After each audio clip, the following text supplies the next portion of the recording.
você que está aqui no canal do Ministério da Restauração. Eu sou a professora Cássia Pereira.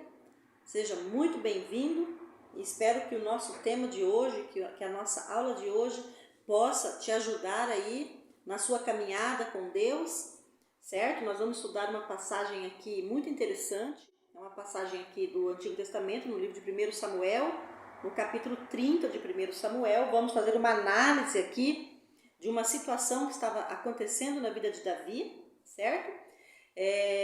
Foi um momento extremamente doloroso na vida de Davi e as atitudes que ele tomou aqui nos mostra o porquê que Deus teve grande apreço por este homem. Porque mesmo nos momentos de maior dor, de maior dificuldade, de maior impedimento, de maior oposição em relação à caminhada de Davi, ele em nenhum momento deixou de estar consultando, perguntando, tendo comunhão com Deus. E apesar de ele ter cometido também muitos erros durante a sua vida, porque nós somos humanos, nós também cometemos muitos e muitos erros, apesar disso, Davi nunca deixou de ser um homem que alcançava o coração de Deus e o favor de Deus. E por quê? Porque existia em Davi algumas qualidades, tá? Que nós precisamos ter também, ok? Então, na aula de hoje, nós vamos fazer uma análise do capítulo 30 de 1 Samuel. Pegue aí a sua Bíblia, esteja conosco aqui nessa leitura. Eu não vou ler todo o capítulo, porque o capítulo é longo e ele traz um contexto histórico aqui. Eu vou explicar brevemente esse contexto histórico e você poderá, então, depois fazer a leitura mais pausadamente, caso você não conheça ainda esta passagem bíblica, caso você não tenha costume aqui ainda com as escrituras, certo? Nós vamos depois nos prender na parte final do capítulo 30, que eu vou trabalhar aí do verso 9, do verso 10 para frente, certo? Que é onde vai ser o núcleo da explicação, da interpretação aqui dessa passagem.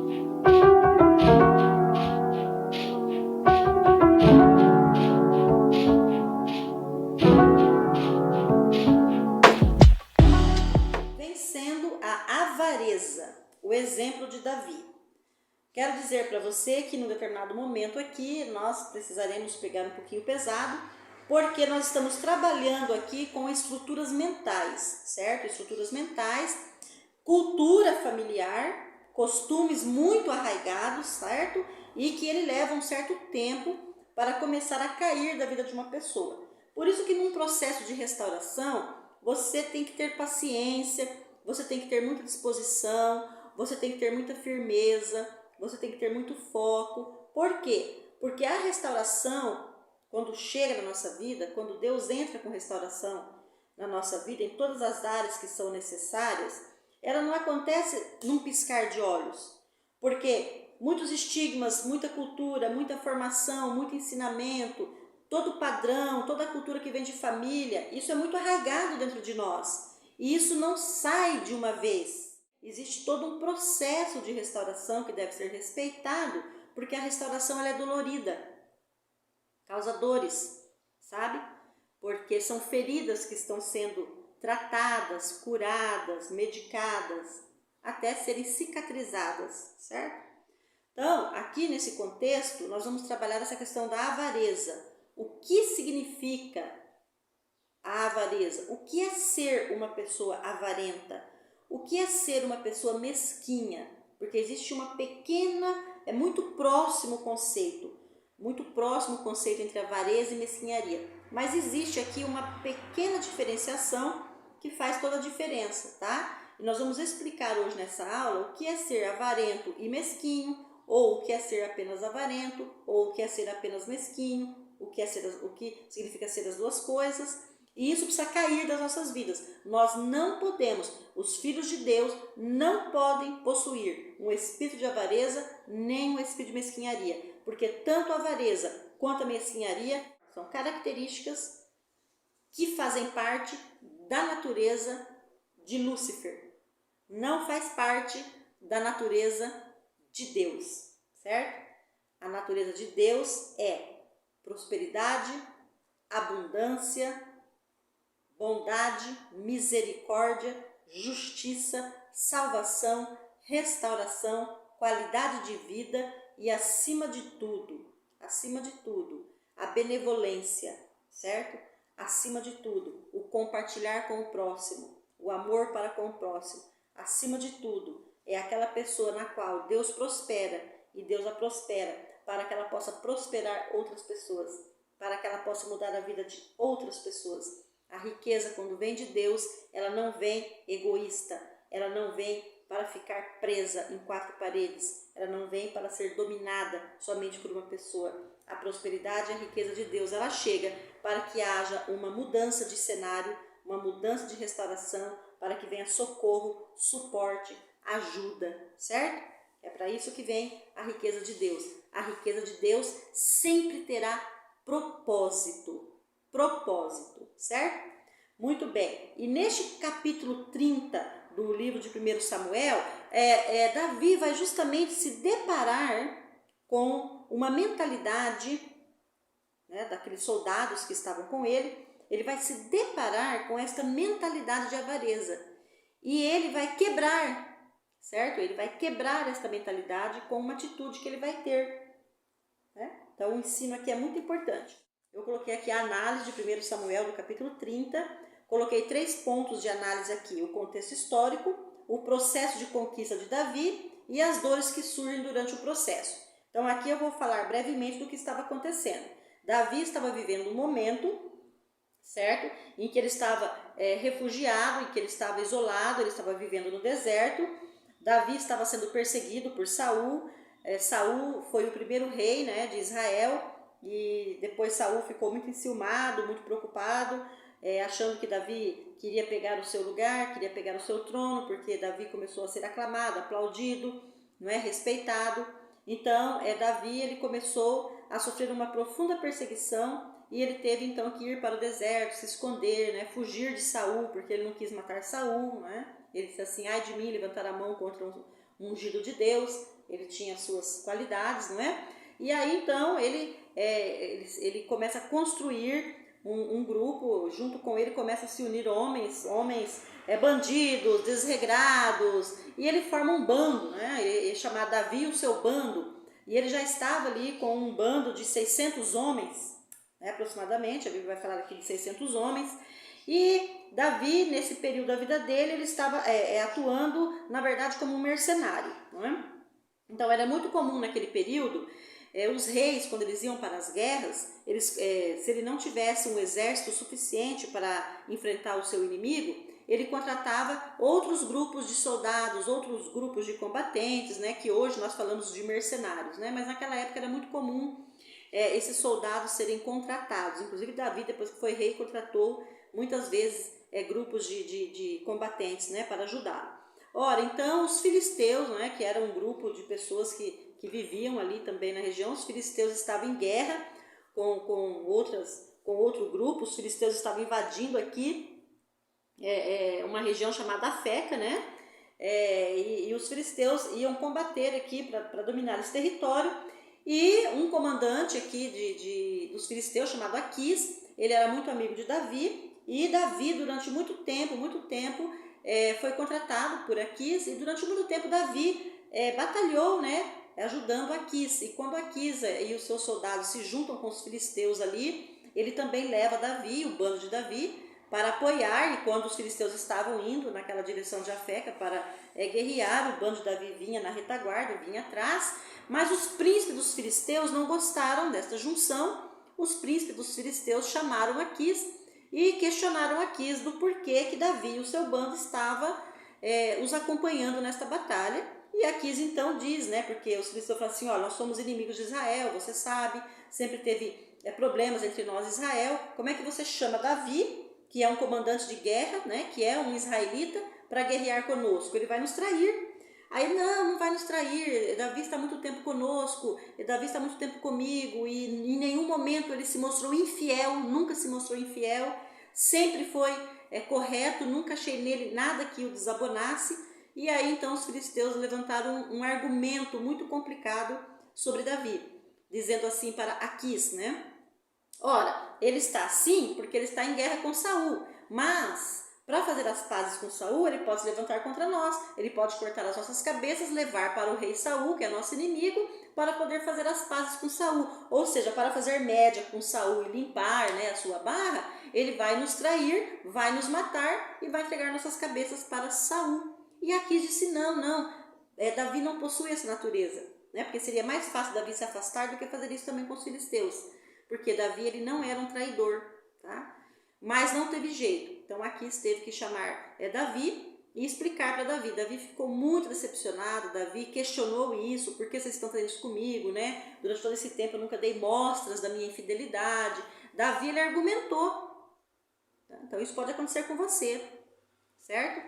Momentos em que você tem parcerias, você está em parcerias com pessoas, trabalhando com pessoas que não são o teu contexto, que não são o seu povo, pessoas diferentes, né, da sua realidade, da sua sociedade, da sua tradição, e essas pessoas não te recebem, sabe, com simpatia, essas pessoas não te recebem, elas vão te receber com desconfiança, com maus tratos, não é? Com depreciação, com preconceito, você vai ficar aí muito constrangido, a tua fidelidade vai ser colocada em xeque, o teu trabalho vai ser colocado em xeque, certo? E você então vai ser convidado até a se retirar. E se você for convidado a se retirar, se retire. Tá? Porque Davi, ele vai argumentar com Aquis. Tudo bem, eu vou me retirar. Davi vai se retirar sim, da ajuda ali, tá? Do contrato. Porque Davi precisava desse trabalho. Era a maneira que ele tinha de sustentar os seus homens, não é?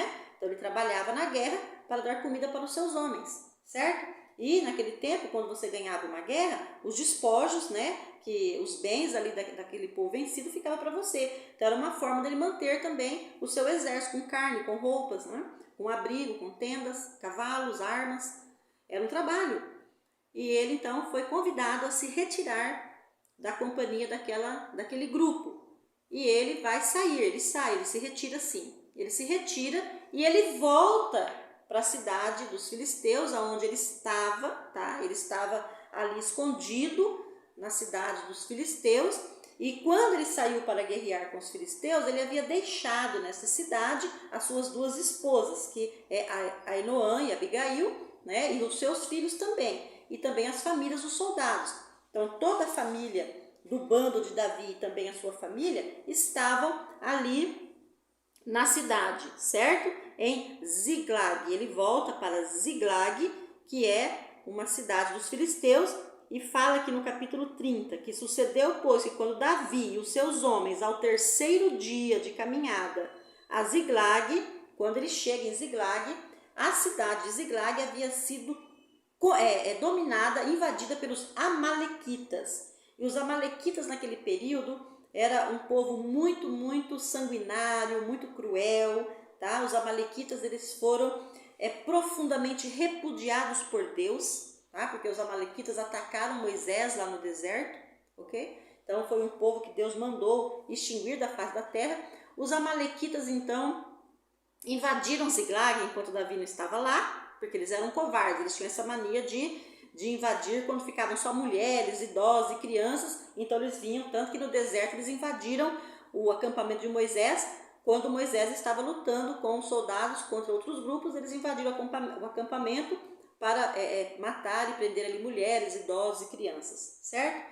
E Deus então tratou isso como uma extrema covardia, e Deus repudiou muito esse povo. Foi com esse povo que Davi se deparou aqui na cidade de Ziglag. Quando ele chega lá, a cidade está queimada, destruída, todas as pessoas foram levadas cativas, a família de Davi, a família dos soldados, eles destruíram toda a cidade, roubaram todos os bens da cidade. Eles não mataram ninguém desta vez, eles levaram todos vivos, tá? E quando Davi chega e vê tudo aquilo, quando Davi vê aquele caos, aquela calamidade, ele entra em choque. Ele e o bando entram em choque com o que eles viram. O mesmo choque que você está vendo hoje aí na luta de Israel com Hamas. Essa situação toda que você está vendo de destruição foi o que Davi viu, tá? Com os amalequitas em cima da cidade de Ziglag. Ora, ali a dor, o nível de dor do coração de Davi foi tanta que a Bíblia diz aqui que ele e os seus homens choraram. Então Davi e o povo que se achava com ele ergueram a voz e choraram, até não terem mais forças para chorar. Tamanho foi o desespero que eles sentiram. Por isso eu coloquei aqui, que as dores surgem no processo. Davi, ele estava vivendo tudo isso, porque Deus estava moldando Davi para sentar no trono de Israel. Ele estava sendo preparado como comandante, como rei, como líder. Foram inúmeras as oposições que Davi sentiu, e também no momento de angústia, em todo esse processo, ele também escrevia os salmos. E ele então sofre uma situação, porque essa cidade que estava ali o culpou. Os amalequitas nos destruíram por tua culpa, porque você chegou aqui escondido com o teu bando de Saul, e os amalequitas agora fizeram isso conosco, e a culpa é tua, certo? Você não estava aqui também para nos defender. E ele então toma uma decisão. Davi chama um sacerdote, Davi consulta um sacerdote, ele consulta um profeta, e ele chama Abiatar, fala aqui no versículo 7 do capítulo 30, Davi, então, ele vai chamar Abiatar, o sacerdote, o filho de Ameleque, traze-me aqui a estola sacerdotal, e Abiatar trouxe a Davi. E Davi, então, ele vai consultar a Deus, vai fazer uma pergunta, porque é aquela estola que Arão usava, né, das pedras, tal, então eles usavam aquele símbolo como um oráculo ali onde Deus se manifestava para trazer respostas. E ali, então, ele faz uma pergunta para Deus: Senhor, eu devo perseguir esse bando? Eu devo ir atrás deles? Eu vou alcançá-los em tempo? Eu vou ter vitória? Eu vou conseguir pegar e tudo que eles me tiraram? Tá? Então, o que eu faço? Respondeu o Senhor: persegue-o, porque de fato os alcançarás e tudo libertarás. Ora, ele sofreu um impacto, ele sofreu uma derrota, ele sofreu uma dor, ele sofreu um trauma. Porém, mesmo no meio de todo este caos, ele se sujeita a Deus e ele pergunta para Deus se ele poderia se vingar. Veja bem, a família dele foi levada, os filhos foram levados, as esposas foram levadas, pessoas morreram, toda a cidade foi destruída. E ele pergunta a Deus: eu devo me vingar disso? Eu devo ir atrás deles? Eu devo recuperar isso? Ou eu devo aguentar isso?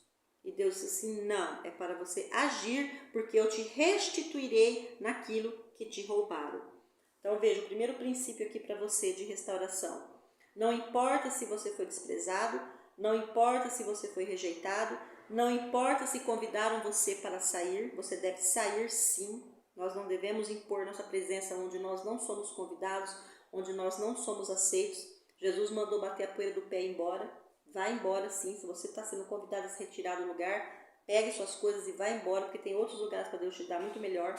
Vá embora, certo? É um sinal de Deus, pode ir embora, não tem problema, ok? E então, se você está passando por tudo isso, e além disso tudo, você perdeu o seu emprego, você perdeu o seu cargo, você perdeu os seus amigos, né? Aquele local de trabalho, aquilo que você achava que era importante, se você perdeu tudo isso, e acima de tudo, junto com isso, você perde os seus bens, você perde a sua casa, você perde o seu carro, você perde as suas finanças, ou você enfrenta um luto, ou você perde o cônjuge, ou você perde um filho, ou você perde os pais, né? Amigos queridos, familiares, o caos, se você está sendo despejado da sua casa.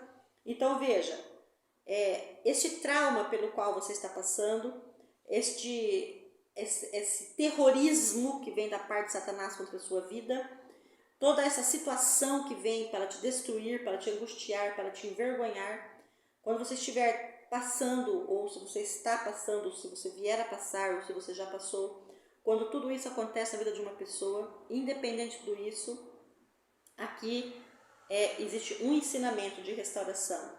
Nós devemos parar e perguntar para Deus: o que eu devo fazer agora? Eu devo deixar tudo isso para lá? Ou tudo isso que foi roubado será restituído?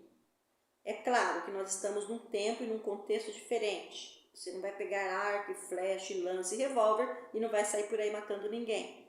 Aqui é o princípio, não é, que está sendo estabelecido aqui. Naquele tempo eram tempos de guerras, tempos de reis, não é? Então assim que se resolvia. Então Deus assim: sim, vai lá e pegue tudo que é seu, que você perdeu. Então, o princípio aqui é: se acalme, porque tudo aquilo que lhe foi tirado, tudo aquilo que lhe foi roubado, tudo aquilo que lhe foi traumatizado, Deus irá restituir para você no tempo certo.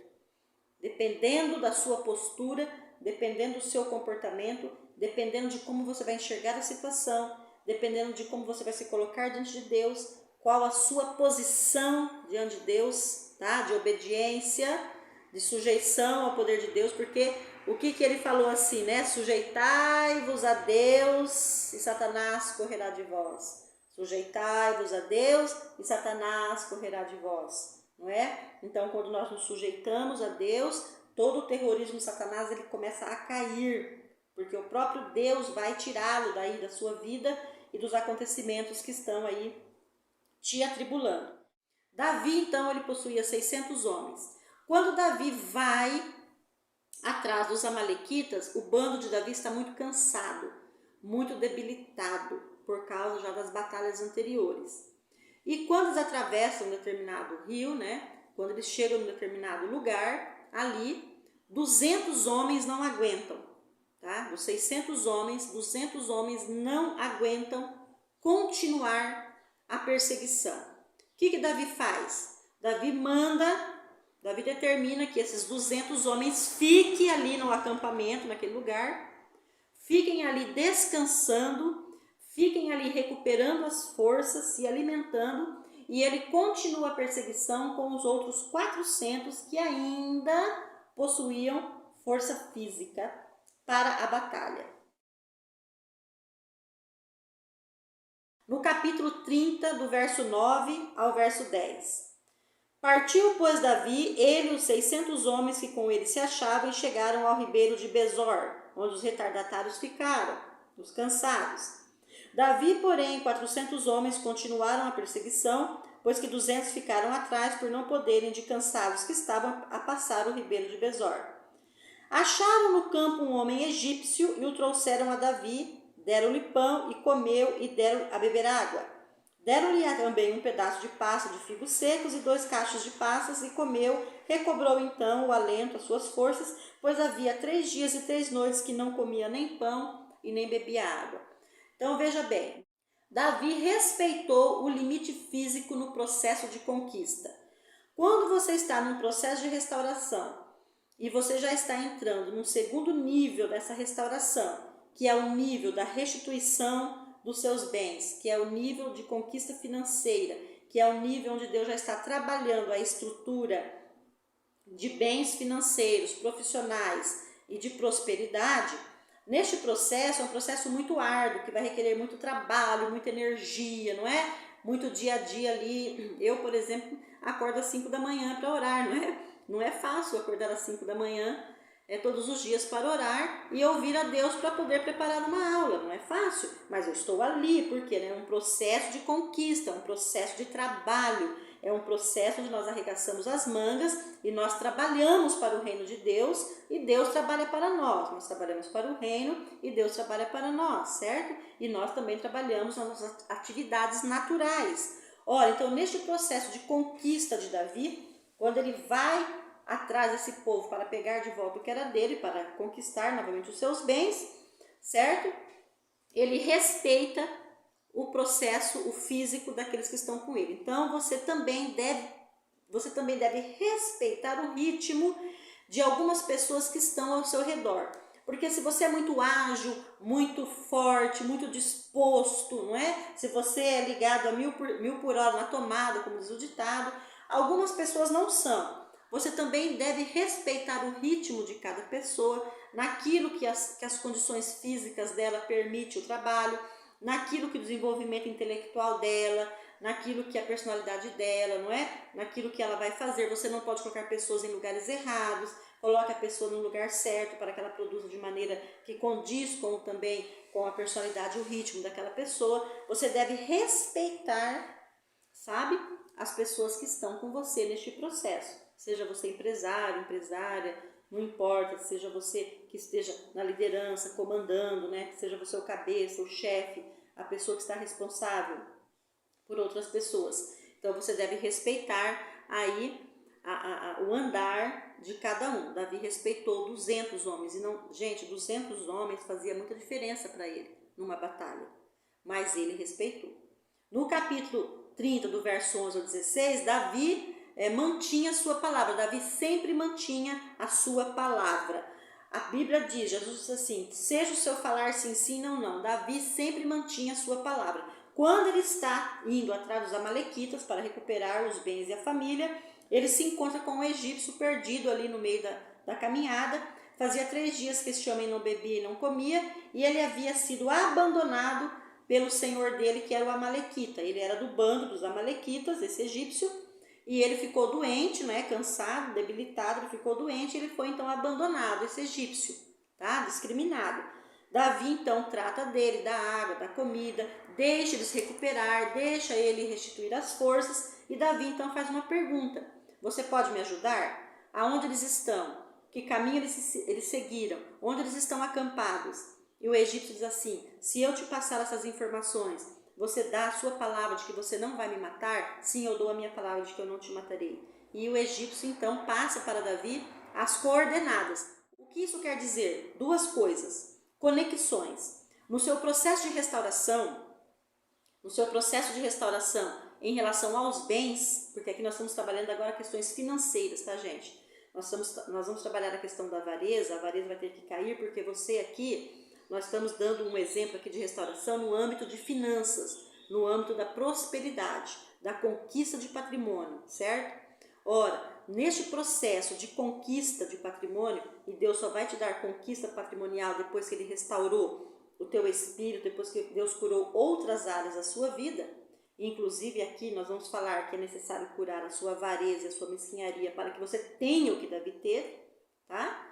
Então, veja bem, e aí ele vai falar para ele: se você não me matar. Então, a palavra de Davi era sim, sim, não, não. Por isso que Jesus lá, que é um descendente de Davi pela carne e pelo sangue, ele vai dizer assim: seja o seu falar sim, sim, não, não, porque o que sair disso provém de Satanás. Não seja uma pessoa falsa. E neste processo de restauração, de conquista, Deus vai trazer conexões para você. Ele vai começar a colocar no seu caminho pessoas chaves, pessoas importantes, que vão abrir as portas para que você comece a caminhar dentro deste processo aí de conquista. Pessoas vão surgir, contratos, empresas, profissionais. Deus vai colocar no seu caminho pessoas importantes que vão lhe dar informações importantes, que vão lhe dar conselhos importantes, que vão ser pessoas importantíssimas para facilitar a tua chegada. Então, esse egípcio aqui foi uma conexão que Deus colocou no caminho de Davi para que Davi pudesse descobrir aonde estava o acampamento dos amalequitas. Davi ganhou tempo, entendeu? Davi ganhou tempo, não precisou liberar rastreadores para descobrir. Ele ganhou tempo, ele era um estrategista.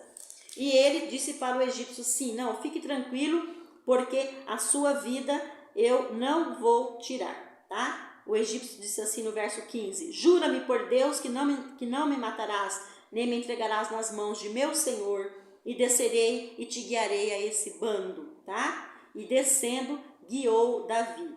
E Davi não matou o egípcio. E aqui diz aqui no verso 16: e eis que estavam espalhados sobre toda a região, os amalequitas, comendo e bebendo e fazendo festa por aquele grande despojo que eles haviam roubado de Ziglag, não é? E porque eles tomaram da terra dos filisteus e da terra de Judá também, certo? E Davi chega então naquele acampamento, e a Bíblia fala: e Davi os feriu desde o crepúsculo vespertino até a tarde do dia seguinte. Ele ficou 24 horas lutando contra os amalequitas. Foram 24 horas de batalha. Você consegue conceber isso? A sede, o cansaço, 24 horas no campo de batalha.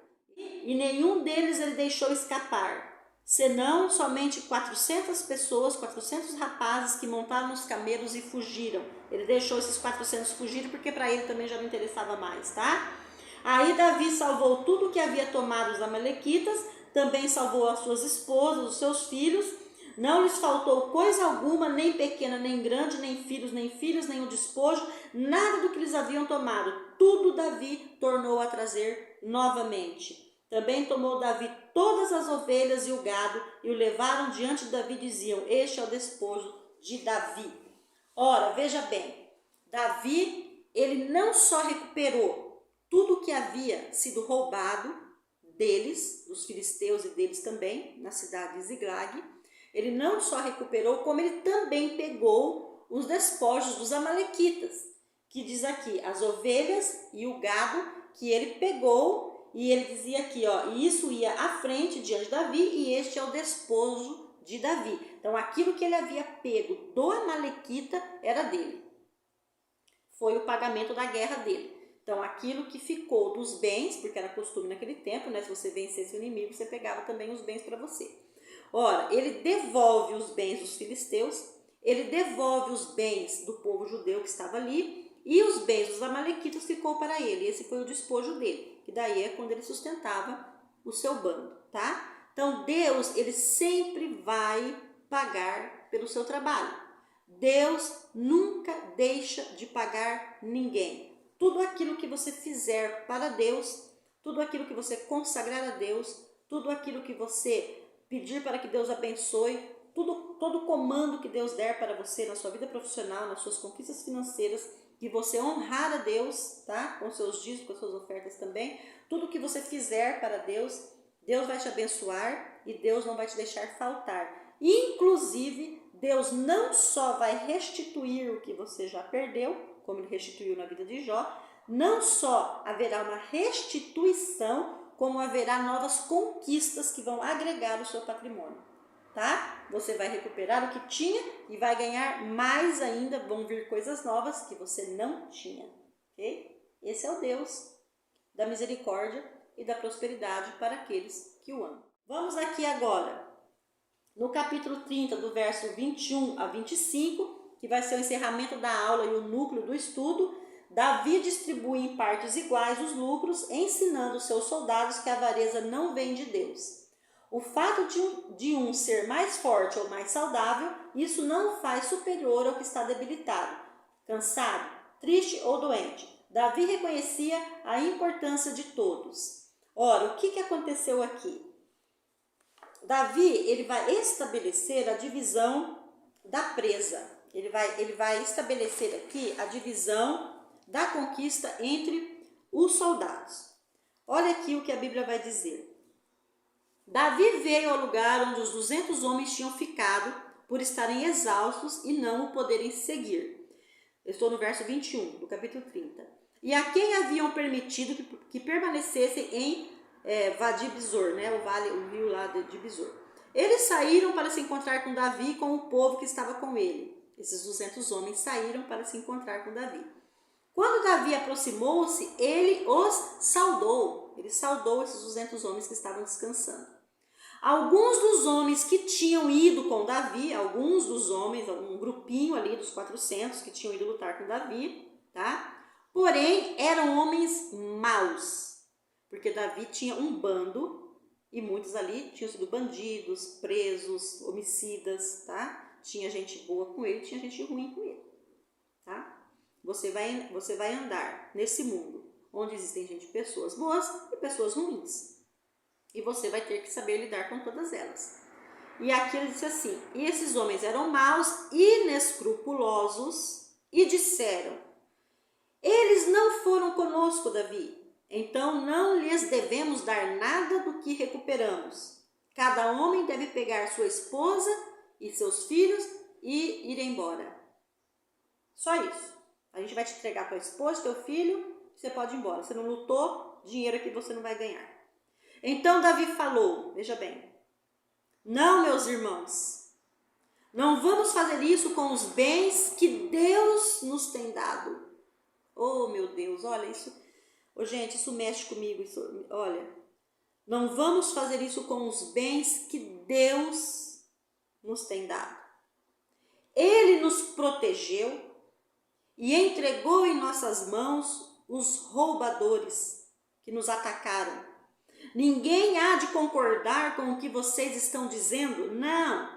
A parte de quem ficou será a mesma dos que foram e lutaram conosco. Eles vão compartilhar o mesmo.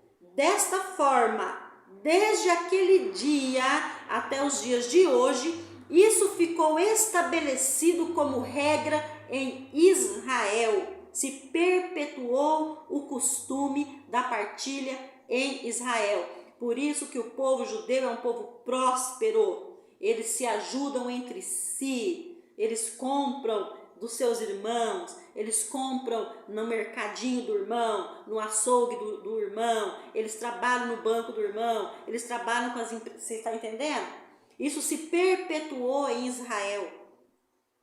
A ajuda humanitária entre eles. Você está vendo aí na guerra de Israel. O governo de Israel retirou todos os habitantes ali que fazia fronteira com a faixa de Gaza e colocou em hotéis, quem está bancando isso? Não é? O dono do hotel colocou lá para ficar em hotéis, para ficar em resorts, para ficarem lá, você está entendendo? Porque tem que ficar em algum lugar, certo? Está entendendo? O terrorista lá deixou o povo andar sem nada, mas Israel, por ter aqui um conhecimento da palavra de Deus, por ter um conhecimento do que Davi ensinou, ele resgata o povo e coloca o povo ainda para ficar com bem-estar, sabe? Porque isso aqui é um princípio que se estabeleceu dentro de Israel e se perpetua até o dia de hoje. Nós não abandonamos os nossos irmãos, né? Nós não abandonamos os nossos irmãos. Aqui é onde eu quero tratar com você o conceito da avareza, entendendo os conceitos, tá? O que significa avareza? Avareza significa apego excessivo às riquezas. Apego excessivo às riquezas. O que significa mesquinharia? Egoísmo. Então veja, uma pessoa pode ser avarenta e mesquinha ao mesmo tempo. Ela é avarenta quando ela tem um apego excessivo no dinheiro dela. E ela é tão apegada no dinheiro dela, nos bens que ela tem, que ela é egoísta, ela não consegue dar nada para ninguém. Além dela ter aquilo como idolatria, aquilo, o Deus dela, por isso se fala assim, o teu Deus é o dinheiro é teu Deus. Sim, o dinheiro, as posses, a riqueza é o Deus dela. Ela serve a esse Deus. Tá? Com Deus é diferente, a riqueza serve a nós. Mas quem não tem Deus, ele que serve a riqueza. Por isso que é o princípio de Mamon, que é um espírito maligno, que deixa a pessoa presa na avareza. Toda avareza é um espírito maligno que atua na vida da pessoa, certo?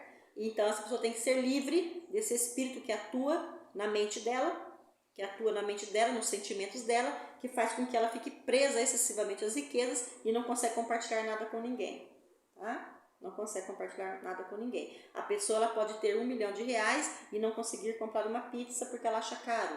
Ela não consegue comer um lanche, ela não consegue dar um presente para um familiar, ela não consegue dar uma ajuda, ela não consegue socorrer um filho, socorrer um irmão, socorrer o pai ou a mãe, ela não consegue.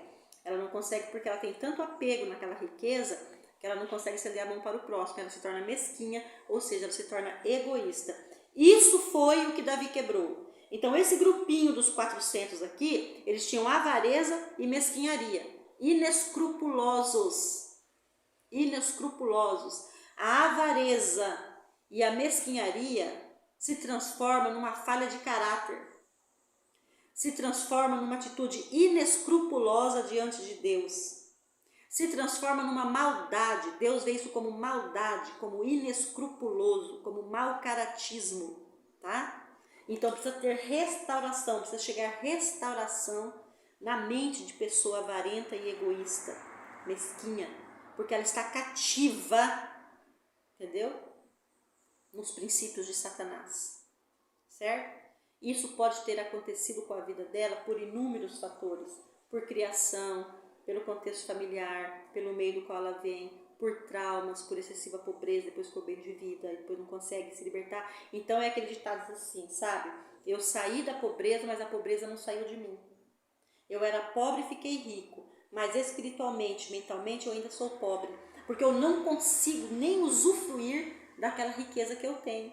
Aquela riqueza não vem para ser uma coisa gostosa, saudável e prazerosa na minha vida. Ela se torna um fardo, aquele medo de perder, aquele medo de dar dinheiro para alguém, aquele medo de alguém me pedir um dinheiro emprestado, aquele medo de um irmão pedir R$1.000 para mim, você está entendendo? Eu até corto relações, corto amigos, corto amizade, me distancio dos familiares, me distancio de todo mundo, corto relações, vou ficar amigo só de pessoas ricas também, porque o rico que é rico não precisa do outro rico, porque ele também tem, então ninguém vai me pedir nada. Tá entendendo agora?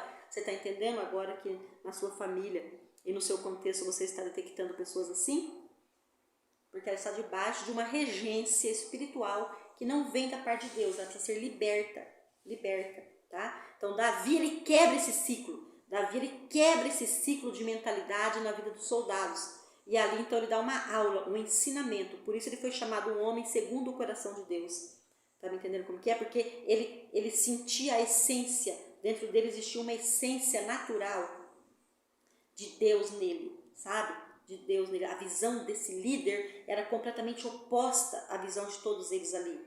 E ele então ensina esses homens, não, você vai repartir, eu vou repartir igualmente. Porque, gente, veja bem, eles podem não ter lutado naquela batalha, porque eles estavam debilitados, eles iam morrer.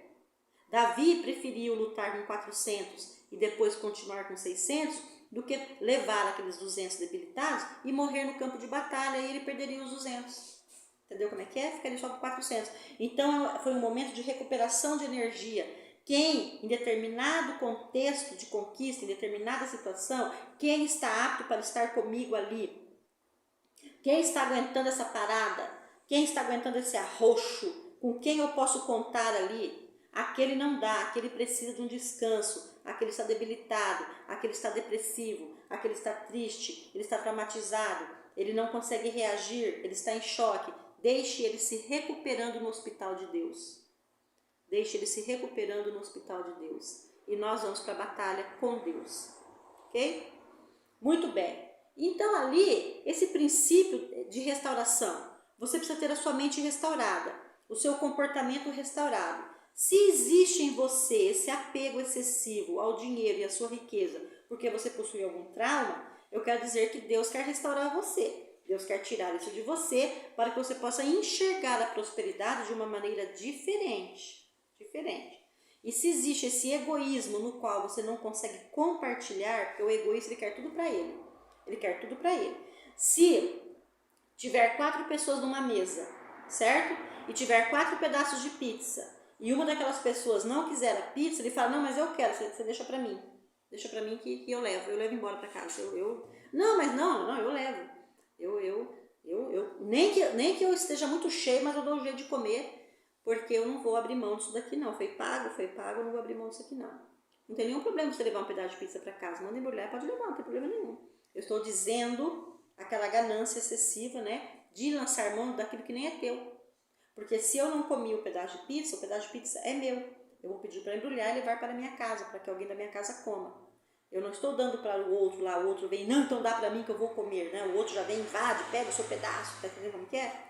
A ganância por tudo, o tirar vantagem de tudo, aquele que sempre tem que tirar vantagem, aqueles que sempre tem que ganhar, eu tenho que enganar, eu tenho que vencer, eu faço qualquer coisa, aquele que puxa o tapete, que passa a rasteira. A avareza, o apego excessivo ao dinheiro e às riquezas. Então, se você está dentro deste sistema mental, Deus ele vai quebrar essa estrutura, se você quiser, seu livre-arbítrio, ele vai quebrar essa estrutura e ele vai ensinar você que a riqueza ela vem para a sua felicidade e não para a sua angústia. Por isso que os rabinos, os sacerdotes, os pastores não incentivam os jogos de azar. Não incentivam você frequentar aí os jogos de azar, Mega Sena, loteria. Por quê? Pode observar, existem muitas pessoas milionárias jogando na Mega Sena porque ele quer mais. Existem pessoas muito pobres jogando na Mega Sena porque ele quer mais. Todo aquele dinheiro que vem para o ganhador, ele vem também de uma avareza. Ele já vem de uma avareza, ele já vem de um egoísmo, ele já vem de um apego. Aquelas pessoas não conseguem confiar em Deus para nada, elas só confiam naquilo ali. Aquilo ali vai mudar a minha vida, aquilo ali, sim, vai mudar a sua vida. Agora, resta saber como é que está a sua mentalidade, a sua vida, quando isso chegar, não é? E você pode ver aqui pelas pesquisas, pelas estatísticas, que a grande maioria das pessoas que ganham na Mega Sena ficam pobres outra vez. Por quê? Porque não possui restauração mental, equilíbrio mental para lidar sequer com as finanças. E então agora aqui para encerrar a nossa aula, o processo no qual Deus colocou Davi foi para prepará-lo para o que estava por vir em sua vida. Portanto, era necessário Davi ser restaurado em todas as áreas.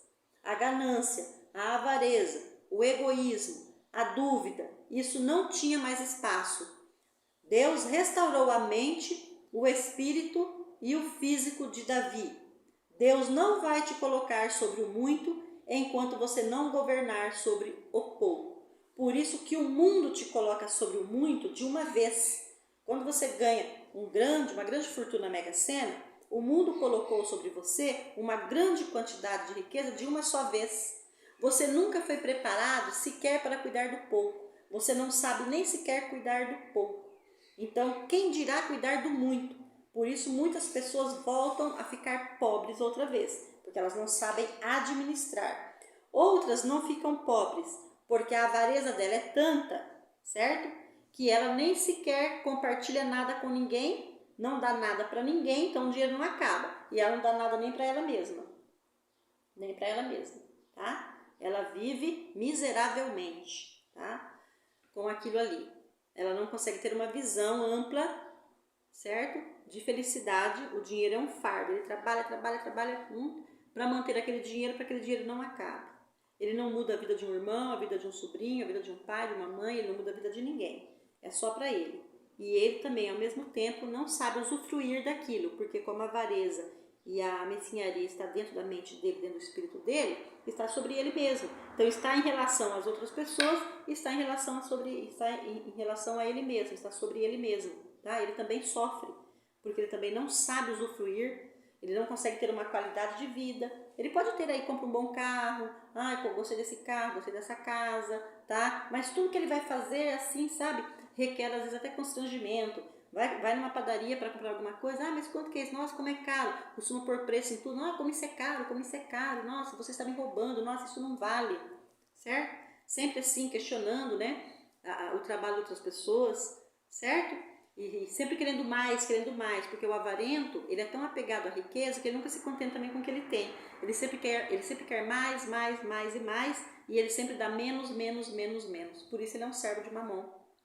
Ele é um servo de Mamon, ele é um servo da riqueza. Os filhos de Deus não. Quando Deus ensina, quando Deus muda, quando Deus restaura, quando Deus tira do pouco para colocar sobre o muito, quando Deus prepara você, te coloca num processo de restauração para você governar sobre o muito, aquilo vai vir para o seu bem-estar, para a sua felicidade, para a alteração de cenário de família, de familiares, e Deus vai dando muito mais, você vai prosperando muito mais, e você também vai usufruindo daquilo, vivendo bem, comendo bem, casa boa, carro bom, boas faculdades, boas escolas, sabe, cursos, idiomas, viagens, o sustento, né, do reino de Deus, o sustento da obra missionária, tudo vai sendo transformado. Na aula de hoje, você aprenda com Davi, que você permita Deus entrar na sua vida, que Yeshua venha, o Filho de Deus venha e quebre essa estrutura mental, peça para o Senhor, Senhor, quebre essa estrutura mental da minha vida, quebra essa estrutura mental que eu fui criado, quebra essa estrutura mental que veio de família, quebra esse medo que está dentro de mim, quebra esse medo do apego, quebra esse medo de achar que eu vou ficar pobre outra vez, quebra esse medo de achar que meu dinheiro vai acabar, arranca de mim esse espírito maligno que atua na minha mente, que fala no meu ouvido.